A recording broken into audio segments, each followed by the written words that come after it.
film-là, puisqu'on voit aussi quand même, on pénètre dans l'intérieur du conflit libre et on voit la force du mouvement ouvrier quand même, et c'est libération de la parole ouvrière, cette jeunesse du mouvement ouvrier, et cette volonté de témoigner aussi. Puis c'est Paul Seb qui... La voix off, c'est Paul Seb, donc aussi qui était un pilier du groupe Medvedkin. Donc ce film-là, c'est celui qui avait le plus de succès lors des meetings pro-LIP. C'est celui qui était le plus efficace et qui faisait monter le plus d'argent. Donc les images sont dues, c'est un film collectif, monté par Chris Marker, mais vraiment collectif parce qu'il y a beaucoup d'images d'autres opérateurs. Il y a Carole Rotopoulos pour les images en noir et blanc, par exemple, vous voyez, c'est Monique Titon qui témoigne, et c'est marrant comme ces films aussi se veulent une critique des actualités, c'est toujours des contre-actualités, à moins voilà celui qu'on voit, et qu'on ne voit pas. Justement, on attend l'image de ça. Extrait du Dos au mur, puisque le Dos au mur a été tourné par Jean-Pierre Storm à Saint-Ouen en 1979. Donc Jean-Pierre avait été établi en usine pendant 8 ans, à l'usine Alstom Saint-Ouen. Et puis il a quitté cette usine et un an après a éclaté une grève qui se fait depuis longtemps, une grève avec occupation. Et Jean-Pierre a fait ce film-là qui s'appelle Le Dos au mur, qui est un très beau film qu'on a plusieurs fois montré ici. Jean-Pierre arrive à faire filmer cette grève de l'intérieur. Et c'est pour ça que c'est un documentaire unique, parce que tu connais les gens qui filment et tu connais les lieux que tu filmes. C'est pas un film fait de l'extérieur où les gens vont glaner des images à la va-vite. Vraiment, tu te poses des idées de conception. Bruno Muel a été à l'image de temps en temps. Parce que c'est une caractéristique aussi du cinéma militant, c'est que comme tout le monde est bénévole, les gens viennent quand ils ont le temps. Voilà. Alors sur la droite, c'est Chris Marker là, qui prend la photo. Justement, c'est pour en venir là. Et Chris Marker est venu aussi, comme il était à l'affût de tout tournage, il est venu sur ce tournage. Je te passe la parole. Je voulais rendre hommage à Chris parce que pour ce film, pour montrer sa curiosité, sa profonde solidarité avec le mouvement ouvrier. Moi, j'étais en train de tourner, c'est d'ailleurs un conflit qui est très influencé par l'IP, puisque nous, on avait démonté, à l'image de l'IP, donc rentrer dans l'illégalité sur certaines actions face à la répression qui allait forcément arriver. On avait fait un trésor de guerre avec des pièces votées en Assemblée Générale, enfin bon, dans les formes, mais de façon à ce que la police ne puisse pas faire retravailler l'usine.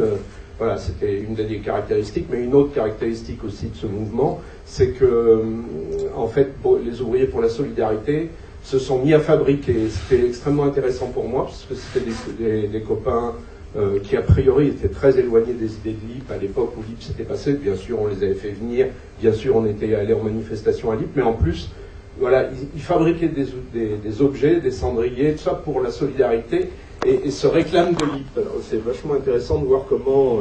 et ils avaient fait un comité de grève qui associait à moitié des non-syndiqués, donc moitié des délégués, moitié des gens élus par leurs ateliers. Donc on voit aussi comment une idée nouvelle de la démocratie ouvrière fonctionnait.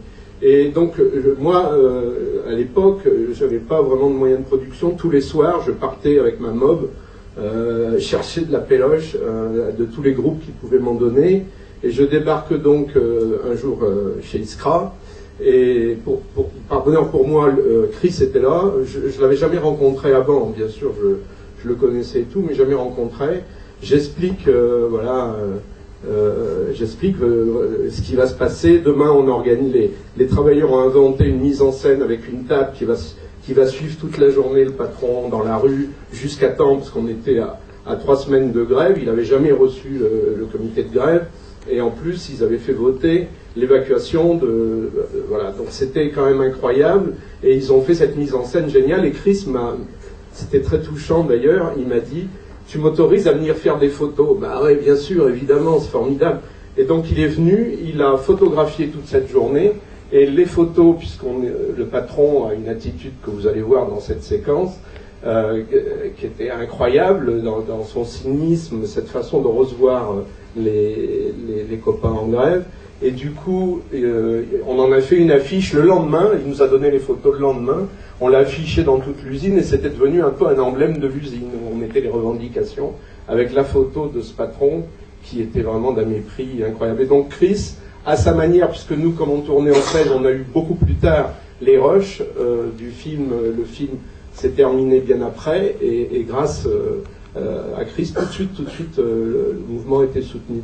Je dois dire que j'étais très touché par le film de Medvedkin, parce que moi, toute ma vie, c'est ce que j'ai essayé d'appliquer, c'est-à-dire, on filme, mais après on va montrer. Un film n'existe pas si on ne va pas au-devant du public. Et pour celui-là, Le dos au mur, bon, on a dû faire une centaine de salles en France à l'époque, avec soit des salles d'arrêt essai ou des associations, avec chaque fois des débats dans le mouvement syndical absolument passionnants, quoi. Entre des militants qui s'interrogeaient comment lutter à l'époque des trusts, est-ce que nos formes de lutte sont adaptées, pourquoi ça féodait au programme commun, enfin toutes ces questions étaient au comité de grève, oui ou non, pourquoi, enfin. Et à l'Alstom, je n'arrivais pas à passer le film parce que les copains, enfin, du parti qui était à la tête de la CGT, ou les copains de l'Humanité Rouge, c'est-à-dire des maoïstes qui étaient à la tête de la CFDT, refusaient de montrer le film aux travailleurs en disant c'est pas le film de tous les travailleurs, c'est un film personnel de Jean-Pierre.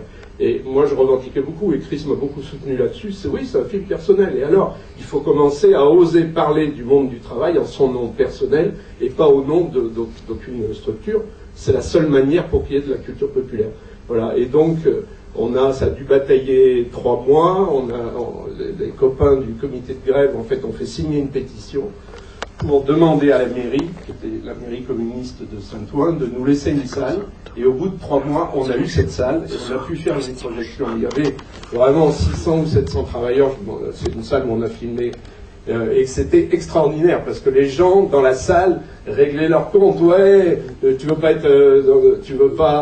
c'est parce que tu veux pas payer ton timbre, radin. Enfin bon, c'était absolument extraordinaire. J'avais rarement vu une projection pareille. Et Chris était dans la salle et photographié. Donc c'est dire toujours la curiosité. Et moi je connais peu de monde dans le monde à son niveau, enfin qui était quand même un mec archi connu, qui était capable de dire demain je vais voir ce qui se passe sur le terrain, quoi. Voilà, donc à gauche c'est un tract ouvrier de la CGT, là c'est le patron, et à droite c'est Chris Marker. Donc merci pour cette intervention, et on va voir 7 minutes de haut mur.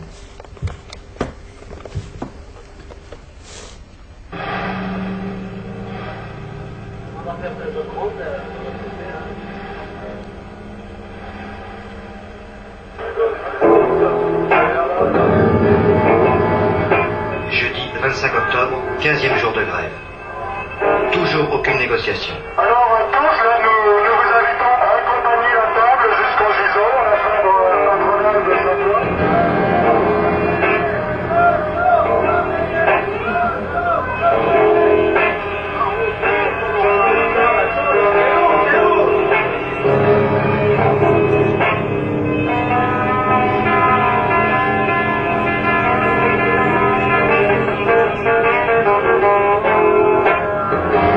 Devant la chambre patronale.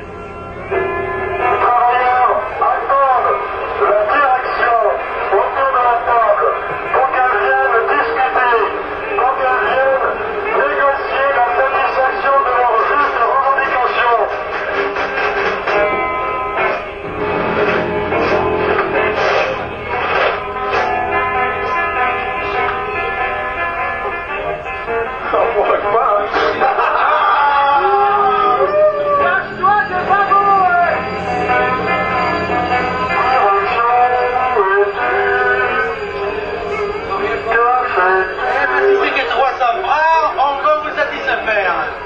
Commencez par vous donner 20 balles.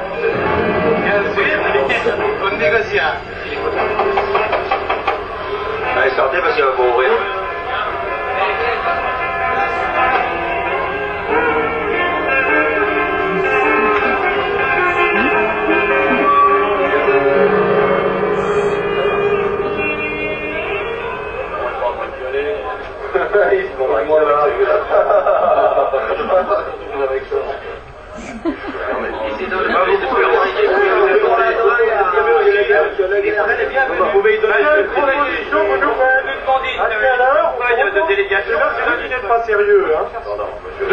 C'est vous qui n'êtes pas sérieux. Depuis le temps qu'on demande. Est-ce que je crie? Depuis le temps.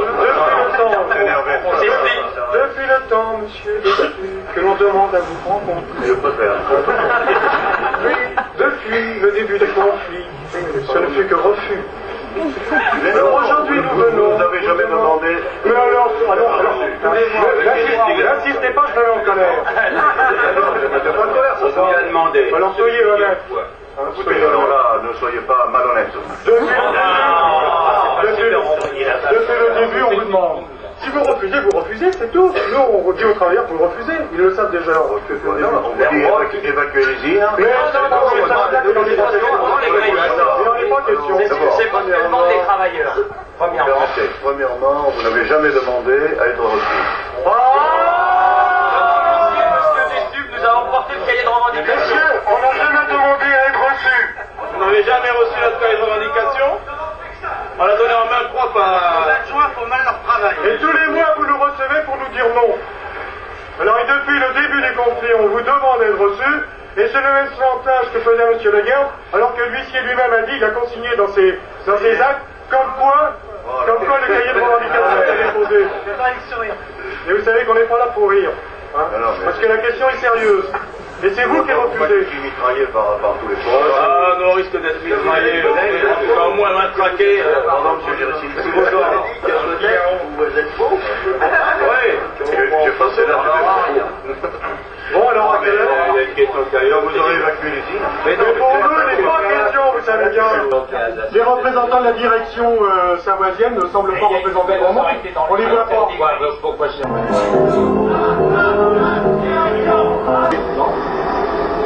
Sortez les problèmes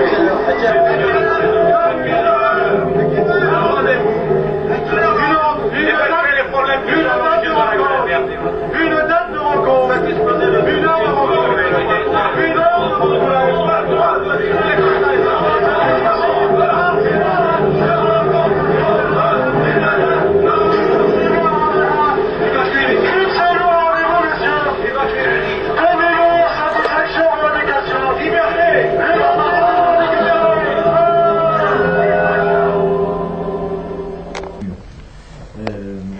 un livre DVD et Bruno Miel avait écrit un beau texte sur le souvenir du tournage.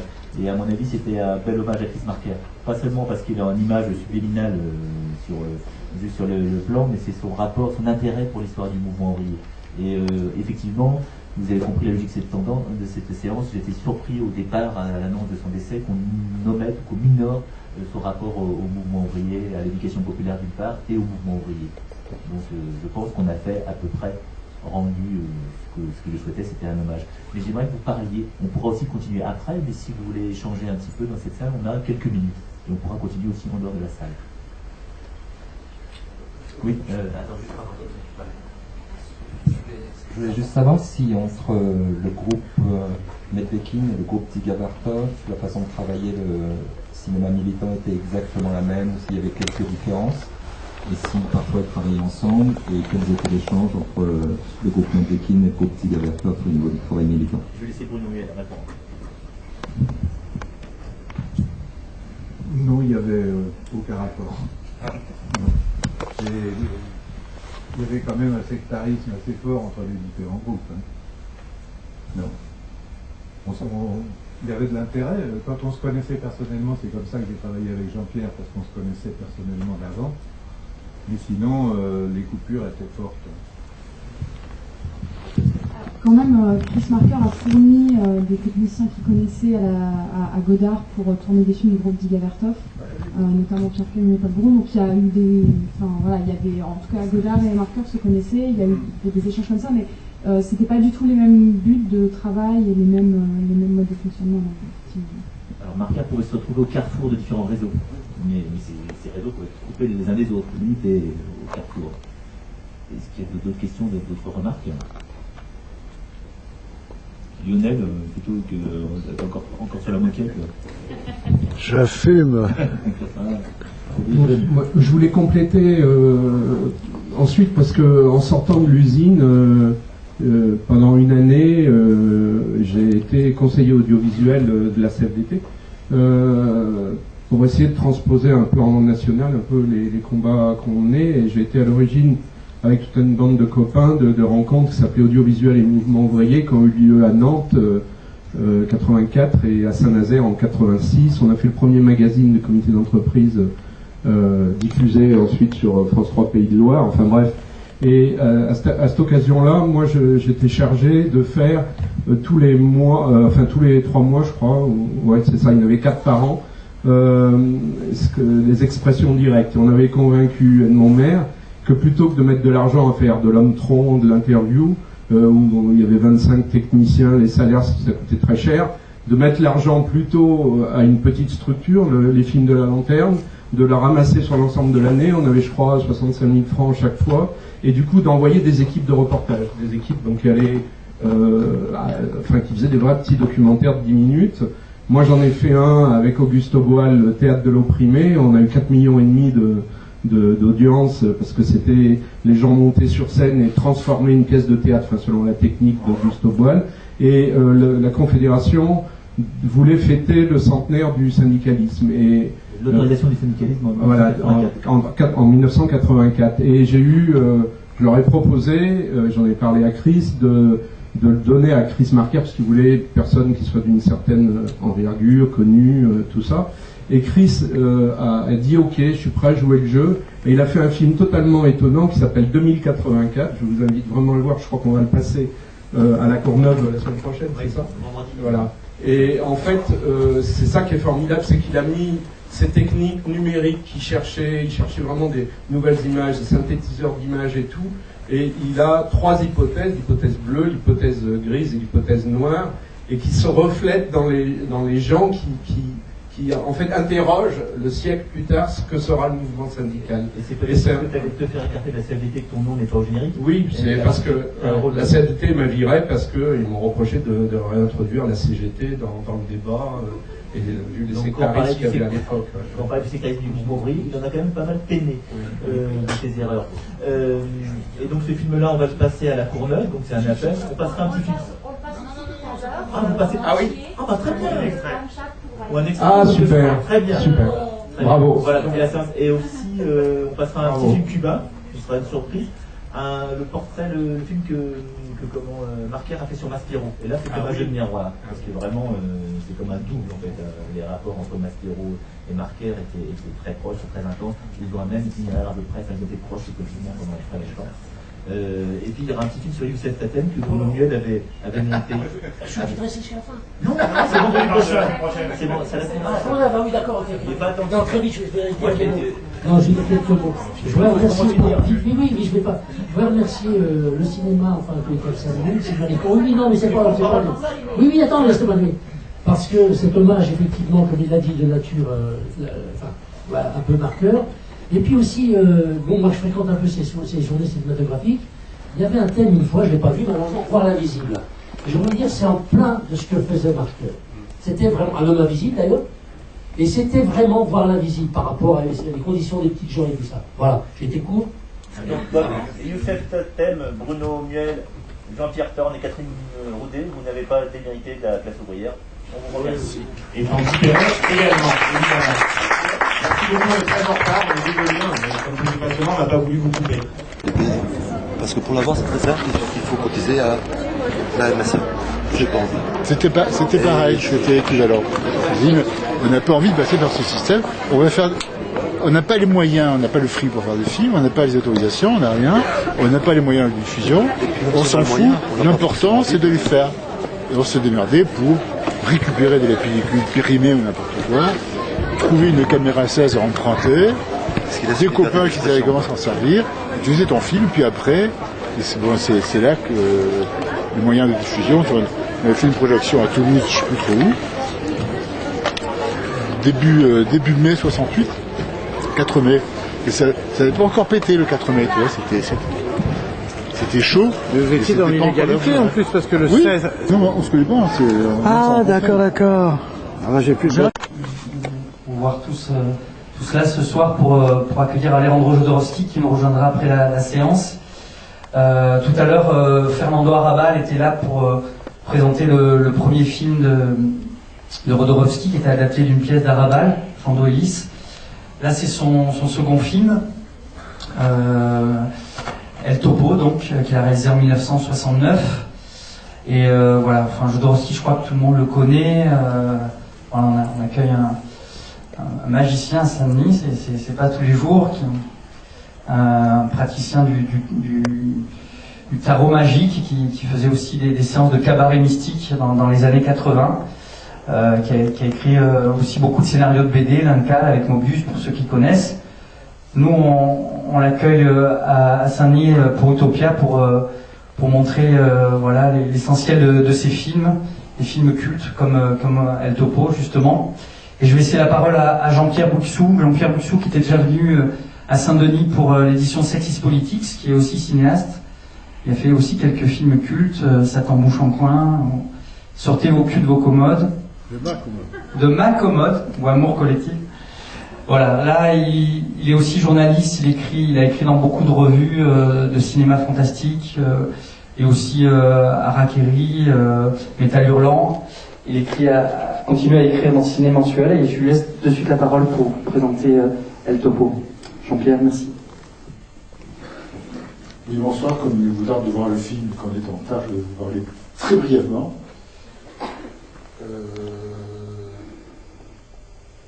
Quand Jodorowsky tourne El Topo, il a 40 ans. Il a fait plein de trucs. C'est un mec assez extraordinaire. Il est d'origine juive ukrainienne. Il est né au Chili. Il a grandi un peu partout entre l'Amérique latine et la France, les États-Unis. Il a débuté en faisant des ensembles de théâtre. Il a travaillé avec le mime Marceau. Il a travaillé avec Maurice Chevalier, le chanteur, le chapeau de Zozo. Mais il a mis en scène des spectacles de Maurice Chevalier, il a fait plein de trucs. Et puis il était parti dans un trip ésotérico-mystique dont il est, à ma connaissance, je ne connais pas, je vous rassure tout de suite. Je suis pas pote avec lui, je ne défends pas son truc. Et peut-être que je me plante en plus en parlant de lui. Comme il sera là tout à l'heure, il rectifiera le tir. Il s'est intéressé au cinéma, il avait fait un court-métrage en 57, je crois, avec Raymond DeVos complètement inconnu. Et puis, très longtemps après, il a fait son premier long-métrage qui est passé tout à l'heure, Fandolise, après une pièce d'Arabal, qui est un film fait en noir et blanc, assez dur, plutôt intello.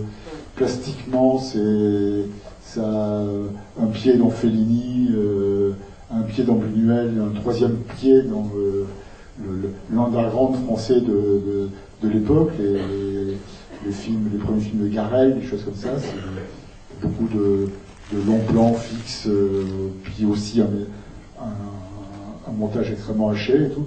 Et puis là, il passe à autre chose, en 69, donc, à 40 ballets, il tourne ce que vous allez voir, El Topo, qui est un film complètement atypique.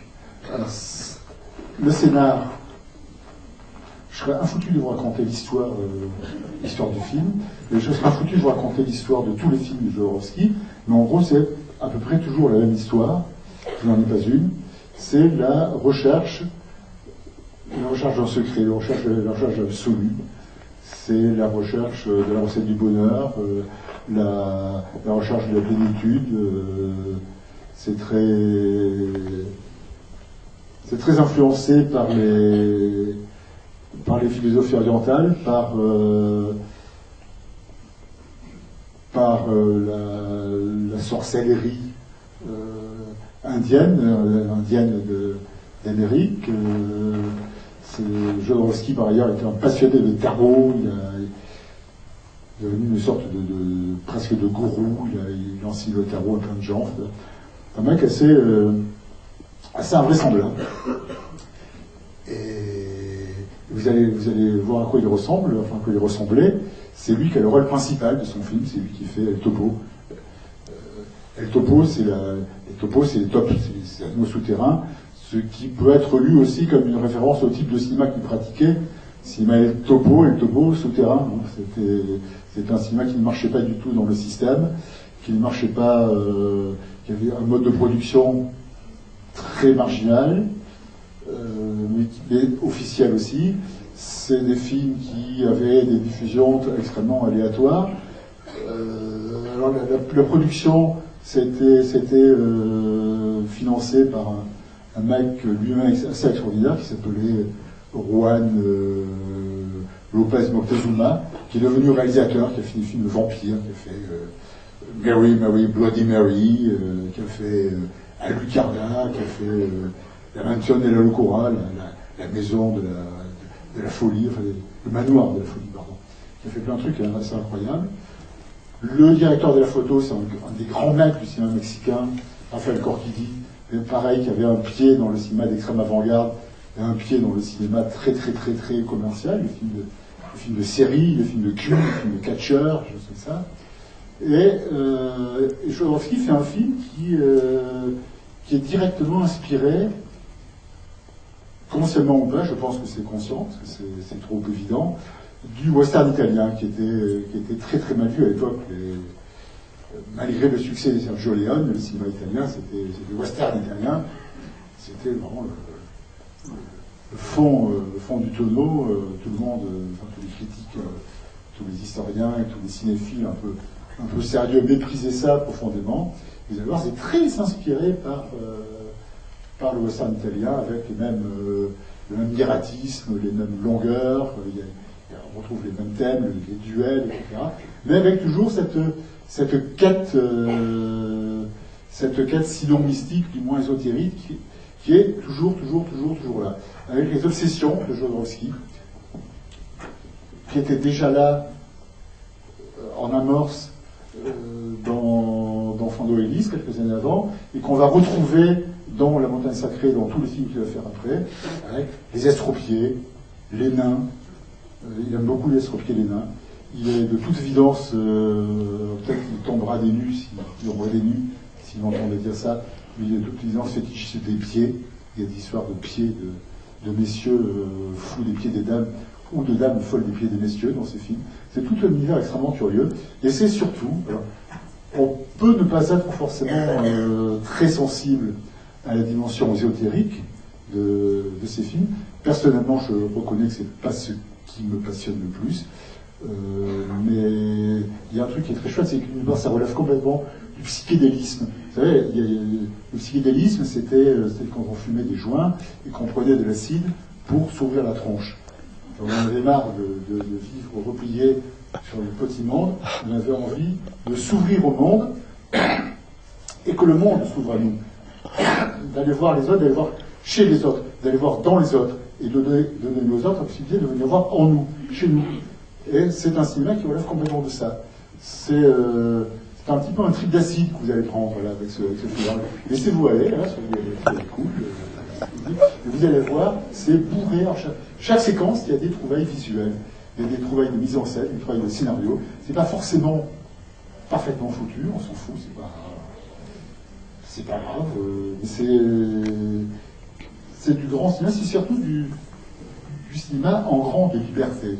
Et ça fait vraiment beaucoup de bien. Voilà. Bonne soirée.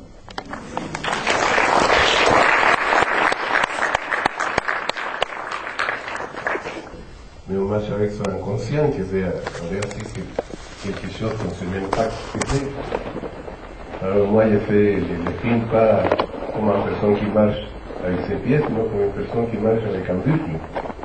Alors le film va où il va et moi je le suis. Alors parfois je comprends, parfois je ne comprends pas. Alors il faudrait me dire qu'est-ce que vous n'avez pas compris pour voir si je peux illustrer et si je suis capable. Quelqu'un a un doute?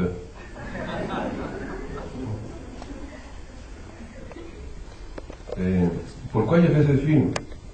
Non, parce que j'aime faire des films.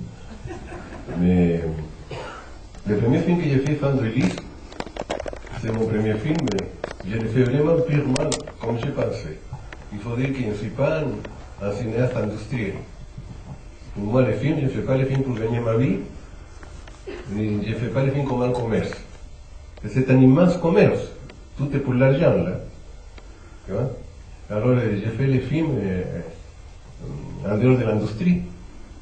Et en dehors de toutes les demandes qu'on peut te faire un producteur, une star, un distributeur, tous ces emmerdements qui t'empêchent d'être toi-même et faire ce que vraiment tu veux faire.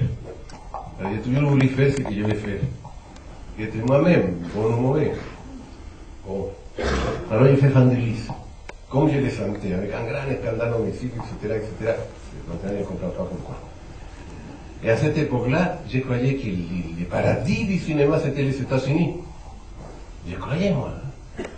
Et tout d'un coup, on achète Vangelis pour les États-Unis. Ah, je croyais que j'avais fait, c'était la merveille pour les États-Unis. Je croyais que les Américains, c'était les plus grands génies du cinéma, qu'ils savaient tout, non? Alors, ils ont compris mon film. L'ont présenté, l'ont coupé. On coupait tout ce qui était bizarre. On a essayé de faire Vangelis, un film romantique, c'est la crétinerie totale, tu vois. C'était des crétins, mais plus que crétins, tu vois. C'était des sales businessmen, c'est tout ce qui c'était.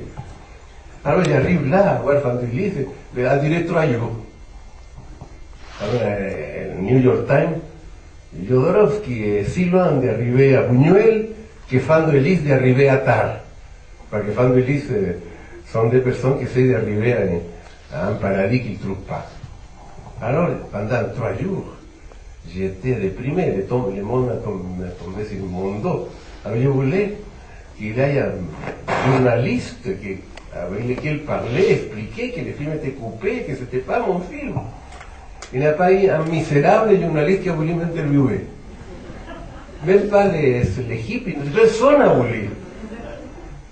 Alors je dis, bon, je ne me laisse pas abattre. Au bout de 3 jours, que j'étais abattu, je voulais me suicider. Mais au bout de 3 jours, je dis, qu'est-ce que c'est ça? Alors, j'ai raté ça. Personne ne veut me parler. Les prochains films vont courir tous me parler. Parce que je vais faire un cowboy. Je vais faire un film de cowboy. Alors j'écris en équipe, topo el cowboy, un peu comme el zorro. J'ai fait ça.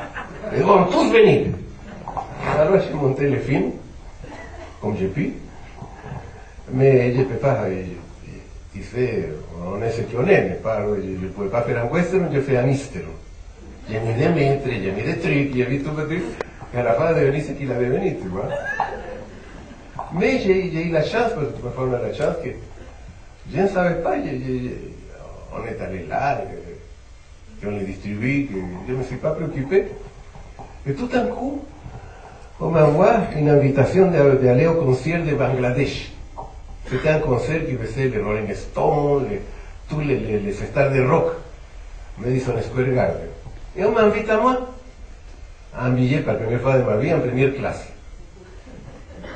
Bon, alors j'arrive à New York, une voiture énorme qui m'attendait, avec une secrétaire parfumée en doux, incroyable, et là qui m'attendait. Qu'est-ce que vous êtes? Qui vous êtes? Voilà, je suis pour vous. Ah, pour moi, pour tout? Oui, pour tout. Ah bon? Ça indique tout? Oui, ça indique tout. Et pourquoi? Parce que je vous admire. Ah bon? Alors j'arrive au concert et on m'assoit dans la première file, les Beatles, tout ça, je suis assis là. Ah bon? Et après, à la fin du concert, il y avait 300 000 personnes. On m'amène à un restaurant, à un bar où tous les stars du rock étaient là. John Lennon. J'arrive et j'étais star du rock. Tu te rends compte? Moi, que je n'écoutais pas les Beatles, pour moi c'était star du rock. Et on a passé mon film, et ça a devenu le créateur du cinéma de minuit. Après, ça fait une école, ce film. Et c'est John Lennon, après, qui m'a donné $1 million pour faire la montagne sacrée. Mais j'avais presque 40 ans, Alors, je n'étais pas pour être rocker, moi. Alors j'ai dit, me laissez pousser les cheveux, moustache, costume de fleurs, fumer la marijuana, tout ça. Je m'accepte. Alors quand j'arrivais à Elgin Theatre, on le donnait parce qu'on le donnait qu'à minuit. Alors j'avais un nuage. C'était pas du tabac, un nuage. Et quand j'ai passé entre les deux fils, on me mettait des cigarettes dans la main comme ça. Alors j'ai monté comme ça avec les cigarettes là, et on me faisait des questions sur les films, des questions incroyables. Je parlais l'anglais à peine et je répondais. J'étais star du rock. Non, mais ça m'arrive tous les temps. Une fois, Peter Gabriel m'appelait. Il admirait le Topo. Et un jour, je vois dans la télé un monstre assis habillé en blanc, comme ça, c'est un téléphone. C'était Marilyn Manson. Alors, avec un gars comme ça, je voulais vraiment l'utiliser, mais comment le trouver? J'étais à Paris, l'autre était aux États-Unis. Et 3 jours après, à 4h du matin, 3h du matin, ring. Alors, I am Marilyn Manson. Ah, arrête de faire des blagues, qui es-tu? C'est moi. J'admire la montagne sacrée, je vais faire un film de Hollywood Mountain, je vais faire Hollywood et je vais diriger le film. C'est un star de rock. Et l'autre jour avec... comment ça s'appelle? Kenny West. Hein? Kenny West. ¿Qué? Kenny West. Kenny West. A fait une grande déclaration sur moi, etc. Je ne les connais même pas. Bon, c'est comme ça que j'ai fait le film, vous comprenez? C'était une histoire un peu de fou. Parce que j'ai fait des films en pensant que je vais faire une chose artistique, je vais faire une création. Hein? Libre. Alors je ne veux pas qu'on m'embête, je veux vraiment que le cinéma soit libre. Et le cinéma n'est pas libre. C'est une affaire. Alors, dès le premier moment que tu commences la difficulté, tu veux comment faire ce que tu veux. Alors moi, mes producteurs, on était toujours ou de voleurs, ou d'escrocs, ou de naïfs, pas de producteurs de cinéma. Hein? Pas de producteurs, sauf Michel Seydoux, que oui, c'était le premier producteur que j'ai rencontré, le vrai. Mais les autres, c'était toujours fait avec des chèques, le Topo c'était fait avec des chèques sans provision. D'ici à 6 mois, on allait payer, on ne vendait pas les films, et on pouvait aller en prison. C'est comme ça, hein, pour pouvoir faire ça. Hors de producteur. Alors, le script, il faut faire un script pour tromper les producteurs, pour qu'ils croient que c'est un film, après tu trahis ton script. Et après, les stars aussi, que c'est un embêtement majeur, tu vois.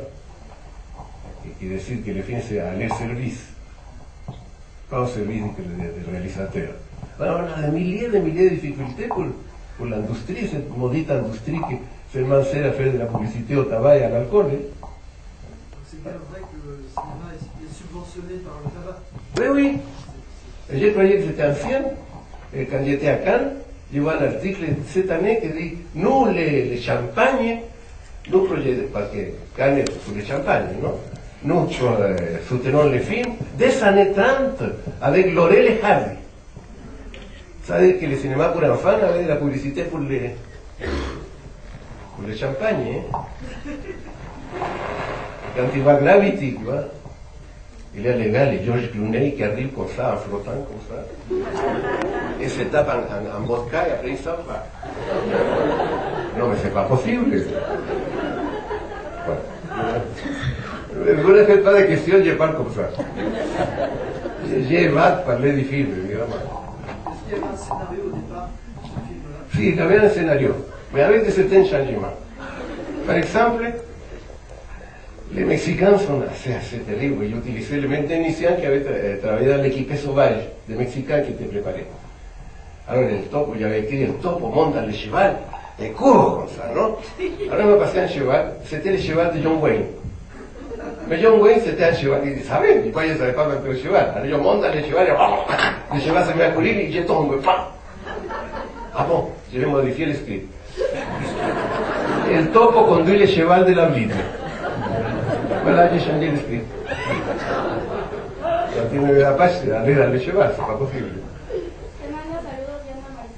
Ah, ¿existe todavía? Ah, Morelo, ¿qué hace? ¿Ah? Vamos a voir. J'ai parlé de l'actrice sécurité. Qui me parle de l'actrice del Topo. Non, de Fandolis. Ça, c'est toute une histoire. Bien? Une question? Oui, une question là-bas. Oui. Tout à l'heure, Jean-Pierre Wixou, quand il présentait le film, parlait de votre veine, on va dire, ésotérique, et il disait que c'était pas ce qu'il préférait d'ailleurs dans vos films. Et en revoyant le El Topo, on voit bien qu'il y a des tonnes et des tonnes de symboles dans tous les sens. Mais on dirait qu'en même temps, vous prenez ça au second degré, c'est-à-dire que vous faites presque une parodie de tous ces éléments. Est-ce que c'est vrai, ou est-ce que vous le considériez comme ça à l'époque?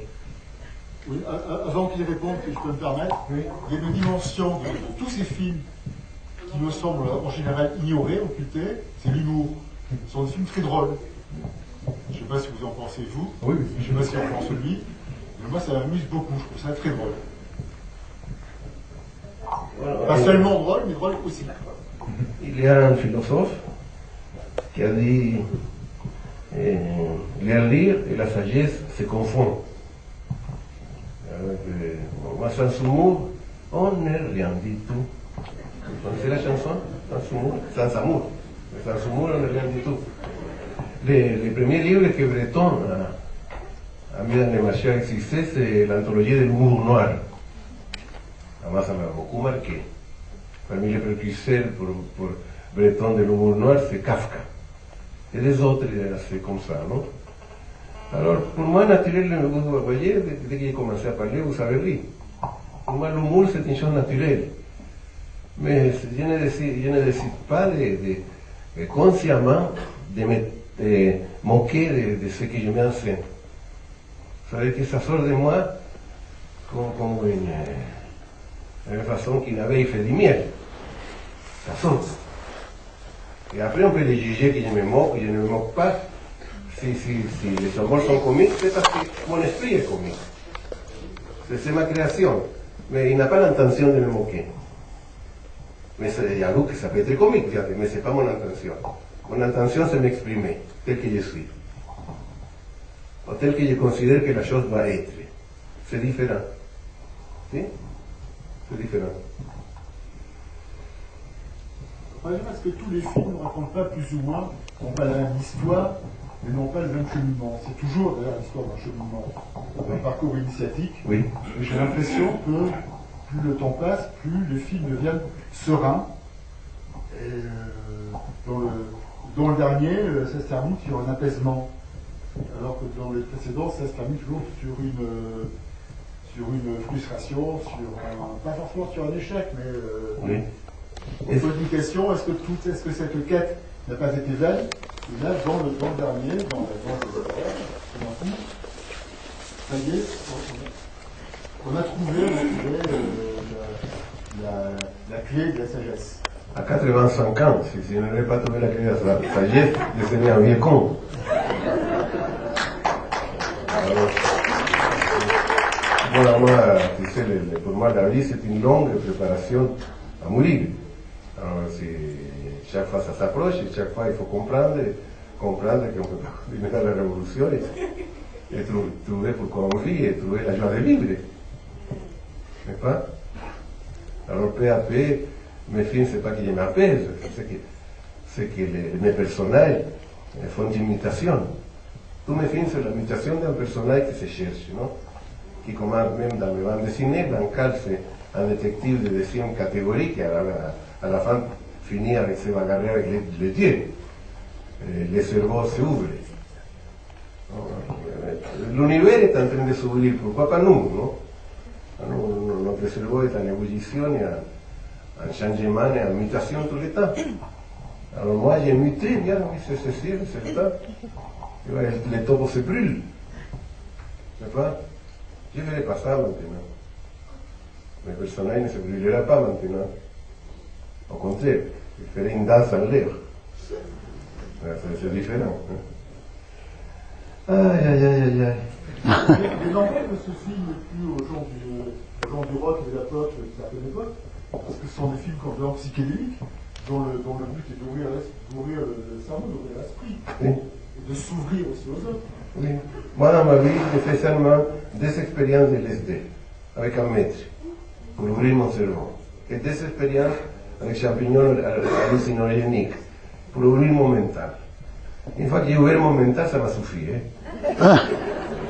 Bon, alors j'ai dit aux Américains, je vais faire pour vous ce que le LSD fait pour vous.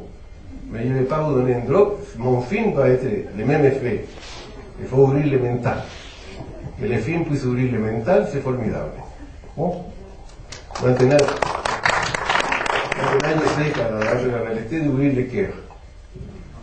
Tu sais, il y a quatre parties. Le corps qui soutient tout, devant nous, le sexe qui désire tout, le cœur qui veut s'unir avec tout, et le mental qui veut comprendre tout. Donc, ouvrir le mental, j'ai compris tout. Mais est-ce que j'aime tout? Alors, il faut ouvrir le cœur. Donc, j'ouvre le cœur, donc je commence à aimer tout. Après, il faut partir, ouvrir les désirs. Qu'est-ce que c'est ouvrir les désirs? Pas seulement le désir d'avoir, non? Sinon le désir de faire grandir, de créer.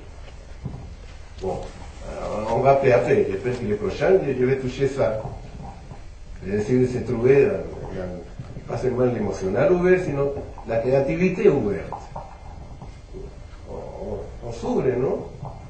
Mais si même les marécages s'ouvrent, ils font de beaux lotus. Même un marécage peut faire un lotus. Pourquoi pas toi? Non? Tenez, j'ai une question ici. Bien, ça c'est bien. Je voudrais savoir si le LSD ça rend pessimiste.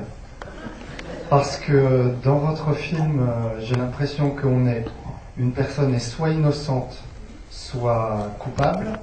Quand elle est innocente, elle devient une victime et elle meurt. Quand elle est coupable, elle est châtiée et elle meurt. J'ai l'impression qu'il n'y a pas de possibilité de troisième situation. C'est comme ça que tu l'as compris. Alors, regarde-toi dans le miroir. C'est comme ça que tu es.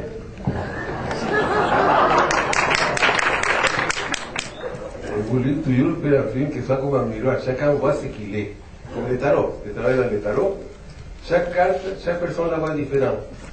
Mais chaque vision a de la valeur. Ta vision est sacrée. Tu vois comme ça, c'est ça. Mais ce n'est pas ma vision. Et le LSD, dans ma courte expérience, ne te donne rien, sinon que te ouvre à ce que tu es. Il ne me fait pas de pessimiste. Si je suis pessimiste, j'ai des visions pessimistes. Mais si je suis en état de sainteté, j'ai des visions merveilleuses. Parce que les drogues ne te donnent rien, elles te éveillent à ce que tu es. Je fais aucune publicité à drogue parce que je ne me drogue pas. Monsieur Jodorowsky. Où est-ce qu'il est? C'est celui-là. Voilà, oui. Là. Bonjour. C'est moi la dame qui a accroché le monsieur tout à l'heure. Et je voudrais d'ailleurs remercier ce monsieur d'avoir eu la franchise de dire ce que je lui ai dit.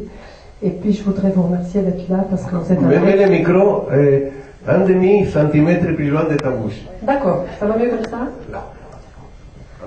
Alors je voulais dire que c'est un prix cadeau de vous rencontrer aujourd'hui. Le week-end dernier, j'ai rencontré quelqu'un que vous avez formé aux constellations, à qui j'ai demandé quand est-ce que je pourrais vous rencontrer, et qui m'a dit qu'on ne pouvait plus vous voir. Et vous êtes là aujourd'hui, et c'est vraiment un cadeau de la vie, parce qu'en plus, il y a un monsieur qui m'a offert la place de cinéma quand je suis arrivée. Alors je voulais vous remercier, merci. Quelle est la question? J'ai pas de question, j'ai de la gratitude, c'est tout. Merci beaucoup. Ça me révèle une histoire d'initiative formidable, parce qu'il y a une personne qui veut voir le grand gourou qui a toute la vérité, et il le cherche par tout le monde, il arrive à Nantes, c'est une montagne au bout des années, trouve la montagne au bout des années, il monte, à la fin il le trouve. Et une fois qu'il le voit, il dit, je vais vous raconter ma vie. Et il raconte sa vie, après il s'en va. Au fond, on n'a aucune question à faire, ça nous suffit nous-mêmes, non? On a besoin d'être confirmé. Je connais un gourou qui faisait une affaire formidable parce que la personne qui voyait le disait là, tu viens d'être illuminé. Et la personne partait comme ça. Mais on parle du cinéma. Monsieur, ici a une question. Merci. Oui, bonsoir, monsieur Kondros. Bon, en fait, j'ai 3 questions. Je vais commencer par une. C'est pas un secret entre nous deux, pas le plus fort. Ah, c'est bon. Mais moins près de ta bouche pour que je puisse comprendre. Là, ça va. Ouais. Donc, vous commencez le film avec un acte symbolique j'imagine, hein, avec l'enfant qui va devenir un homme et qui met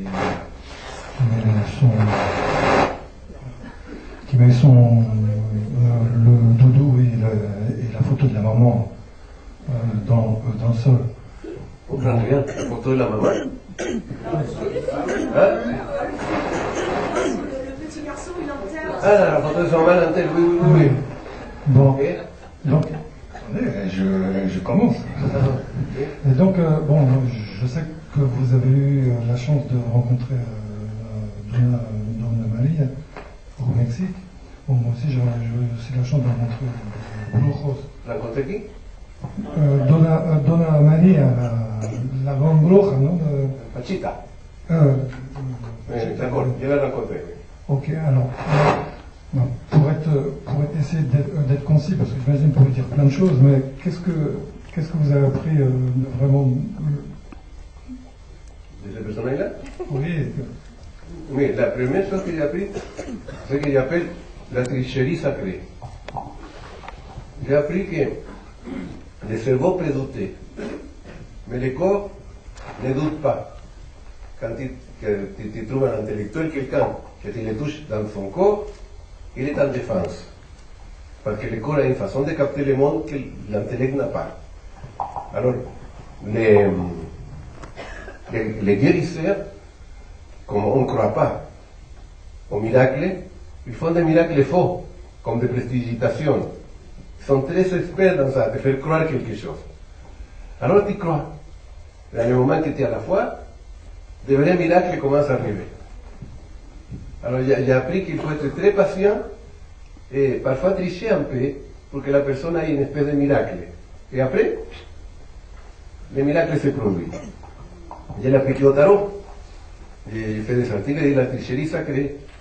Alors tu dis, il va sortir 7 cartes. Mais peut-être il l'a vu avant. Tu sais qu'elle est là. Donc à la personne. La trouve, elle croit. Et après tu lui dis, tire cette carte. Et elle la tire. Elle fait le miracle. Non? Alors j'ai découvert l'importance de la foi. Si on ne croit pas, on ne peut pas faire. Il faut croire dans quelque chose, donc le cerveau produit la chose. C'est ça que j'ai appris. Et ça te va? Ça va? Ouais. J'ai une autre question. Oui. En fait, j'en ai plein. Une autre, est-ce que vous accepteriez de lire le synopsis d'un film qui rejoint peut-être un peu les vôtres, parce que c'est une quête initiatique et c'est la recherche d'un Eldorado. Moi, j'ai lu un film. Lire le film que moi je veux faire. Bien, je vais te dire que non, je ne le lirai pas parce que je suis bon. Moi, il y a une quantité énorme de choses que je n'ai pas fait parce que j'ai demandé l'avis de quelqu'un dans lequel je croyais qu'il savait plus que moi. Moi, j'ai commencé à publier mes romans, mes poèmes à 60 ans. J'étais ami des poètes. Et comme ils savaient tellement, chaque fois que je montrais quelque chose, on me descendait. Il ne faut pas montrer ces choses, demander son avis à quelqu'un. Si tu vas faire un enfant, fais-le.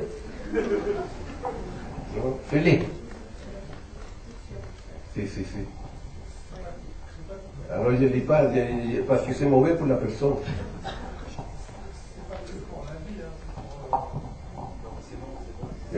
Il y a d'autres questions, ouais. Allez-y, monsieur, là, qui a le micro. Est-ce qu'il y a des réalisateurs ou des penseurs actuels qui vous intéressent, en qui vous croyez un peu dans leur travail, dans ce qu'ils font ou tout ça? Aujourd'hui, je me suis mis à penser dans un passeport. Alors, votre nom, anonyme. Mathias. Non, mon nom, mon passeport. Votre nom, anonyme. Votre père, le soleil. Votre mère, la terre. Et votre signe zodiacal, zodiac. Votre numéro dans l'énéagramme, 10. Vous connaissez l'énéagramme, ça seulement 9 numéros. Il dit 10. Et votre parti politique, extrême centre. Votre religion, toute. Ah bon? Alors, moi, j'admire tous les films. Parce que dans chaque film, je vois quelque chose que j'apprends. Alors, tous les jours, presque, je vois un film. Ça m'amuse énormément. Tous les jours, hein, chez moi. Mais je les vois sans rien prendre, sans esprit de possession. Parce que ça, c'est le film, je m'amuse. C'est un amusement incroyable. Mais je ne le prends pas comme une école. Ça, c'est la vérité. Hein. Je dis ça c'est bien, j'aime beaucoup, ça, on ne dit pas faire ça, ya. Et comme je suis artiste, comme tous les artistes, il y avait un matador de taureaux qui sortait dans l'arène, mais il faisait comme ça, en disant je suis l'unique, mieux que tous. Quand Nicolas Winding Refn fait des photos, fait comme ça. Je suis l'unique, mieux que tous. Et tout artiste est mieux que tous les autres artistes. Parce que si j'aurais un artiste mieux que nous, on serait foutu. Alors ne me demandez pas ça. Je les admire tous. Mais que faire un film, c'est un courage énorme, c'est une armée qui travaille dans ça. Hein. Quel travail faire un film, mon Dieu. C'est une armée, c'est terrible. Et est-ce que vous comptez faire un prochain film bientôt? Oui. Si je ne fais pas l'autre film, c'est un testament, dans la réalité. Si je fais un autre, c'est un comeback. Alors je vais faire un comeback. Oui, je vais faire, je suis en train de faire. J'ai la moitié déjà. La moitié de Capital. Mais peut-être dans quelques années, j'aurai l'autre moitié, je ne sais pas. À moins qu'il y ait un miracle. Non? Parce que j'ai dit partout les virus, non, j'ai fait des films pour perdre de l'argent. Alors je vois un producteur, il échappe tout de suite. Qui veut perdre 4 millions de dollars? Personne. Allez-y, mademoiselle. J'aimerais bien savoir ce que ça évoque pour vous, le sang. Le sang? L'image du sang. Oui, mais de tous les jours, je sais que je suis rempli de sang. Hein. Je ne la vois pas, mais je suis rempli. Parfois, j'ai des hémorroïdes, je vois du sang. Hein. Ma femme à la menstruation, je vois du sang. Mais qu'est-ce que tu veux que je te dise? Le sang qui est à l'intérieur de mon corps est une merveille. Ce qui est à l'extérieur, elle est mortelle. Non? Le sang. Alors, le pétrole à l'intérieur de la terre, c'est une merveille. Nous, on a sorti le pétrole de la terre et c'est un poisson. Le jour qu'il va finir le pétrole, on va redevenir ce qu'on a toujours été. C'est la mort de la planète. Le sang dehors de moi, c'est la mort de mon corps. De l'autre côté, tous les jours que tu vas à l'église, quand tu fais la communion, tu bois du sang, le sang de Christ. C'est du sang. La chair et le sang, on est une religion cannibale. Oui, c'est cannibale, non? La messe, c'est cannibale. On mange réellement le Christ oui. dans le sacré. Oui, si, le visage, on le mange. Mais c'est l'acte de manger, c'est incorporer dans soi certaines valeurs, cannibalisme. Alors nous avons psychologiquement, nous avons des pulsions secrètes comme l'inceste, la polysexualité, le narcissisme, la neurosociale, le cannibalisme. Peut-être j'ai oublié. Mais on a tous ça là, vous et moi, hein? Pas question.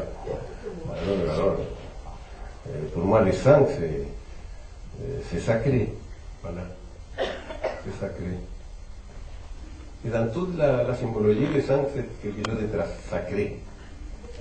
Pour les symboles ésotériques, le sang, c'est la matière la plus sacrée de ta vie. Hein? Voulez-vous que je continue à parler? C'est pas du cinéma, ce que je vous dis. Vous voulez que je vous dise quelque chose sur le sang? Pauvre sang. Pauvre sang. On a oublié que tu es sacré. On t'a pollué. Dans le sang de l'humanité, il y a les plantes maintenant. La marijuana, c'est une plante. L'amapola, c'est dans le sang. La vigne, les vins, c'est dans le sang. Le café, c'est dans ton sang. Toutes les plantes. On est en train de conquérir le monde à travers de ton sang. On a été vaincu. Si tu veux que l'humanité ne périsse pas, il faut nettoyer le sang. Si on ne nettoie pas notre sang, les plantes vont nous éliminer de l'intérieur. L'ayahuasca, c'est des plantes. Héroïne, des plantes. Demande-toi que. Après, évidemment, on le fait chimique, mais ça commence par les plantes. Alors, voilà ce qui passe du sang. Il faut la nettoyer. Merci beaucoup Alejandro. On va continuer la soirée avec la montagne sacrée. Voilà, on va laisser faire une petite pause avant notre grand film Alejandro Jodorowsky qui vous retrouve dans quelques minutes pour présenter voilà, la montagne sacrée. Merci et à tout de suite.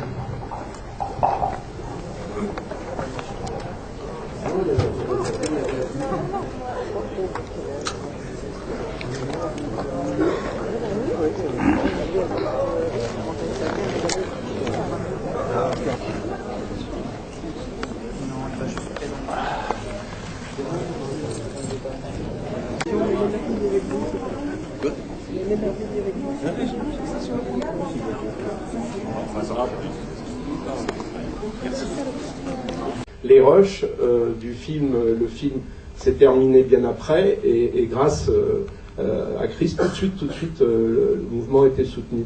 Je dois dire que j'étais très touché par le film de Medvedkin parce que moi, toute ma vie, c'est ce que j'ai essayé d'appliquer, c'est-à-dire on filme, mais après on va montrer. Un film n'existe pas si on ne va pas au-devant du public. Et pour celui-là, Le dos au mur, bon, on a dû faire une centaine de salles en France à l'époque avec soit des salles d'arrêt essai ou des associations, avec chaque fois des débats dans le mouvement syndical absolument passionnants, quoi. Entre des militants qui s'interrogeaient comment lutter à l'époque des trusts, est-ce que nos formes de lutte sont adaptées, pourquoi ça féodait au programme commun, enfin toutes ces questions étaient au comité de grève, oui ou non, pourquoi, enfin. Et à l'Alstom, je n'arrivais pas à passer le film parce que les copains, enfin, du parti qui était à la tête de la CGT, ou les copains de l'Humanité Rouge, c'est-à-dire des maoïstes qui étaient à la tête de la CFDT, refusaient de montrer le film aux travailleurs en disant c'est pas le film de tous les travailleurs. Chris était là, je l'avais jamais rencontré avant, bien sûr, je le connaissais et tout, mais jamais rencontré. J'explique, j'explique ce qui va se passer. Demain, on organise, les travailleurs ont inventé une mise en scène avec une table qui va suivre toute la journée le patron dans la rue jusqu'à temps, parce qu'on était à 3 semaines de grève. Il n'avait jamais reçu le comité de grève. Et en plus, ils avaient fait voter l'évacuation voilà. Donc c'était quand même incroyable. Et ils ont fait cette mise en scène géniale. Et Chris c'était très touchant d'ailleurs, il m'a dit, tu m'autorises à venir faire des photos? Bah oui, bien sûr, évidemment, c'est formidable.